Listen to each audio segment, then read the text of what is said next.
How to add items to your Whatnot shop. Hello, everybody. If you'd like to add items to your shop on Whatnot, you may follow up the steps. So, once you open up Whatnot and log in into your account, you can navigate to the seller help.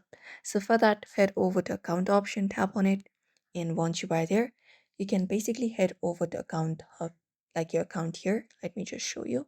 You need to have completely your seller setup for that, like this one right here. So once you are here, click on the plus icon at the very top of your screen to add up a new inventory, or you can basically head over to live start up a live and look out for add option there. Once you look out for that here, you will be finding a section where you can create the listing. So from here, you can just go ahead and provide up appropriate category for your item and give it a clear and concise name. After that, upload photos, that anything, and specify the number of items available for sale, and upload photos of your item to showcase its details and conditions. After that is done, you can just go ahead and look out for your shop. And in your auction, you will be finding the product that you've just added. For example, Little Red Riding Hood book. And you can just go ahead and start up the price. For example, we have this $5. You can start up your price.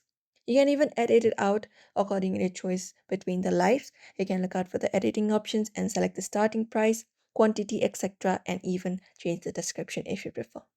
And once that is done, you can just go ahead and publish again, and you should be finding the products already being listed on your items on your Whatnot shop directly. So therefore, that is it for today's video. You may follow up this method in order to add items to your Whatnot shop. So I hope this video was helpful. Give it a thumbs up and subscribe for more tips and tutorials.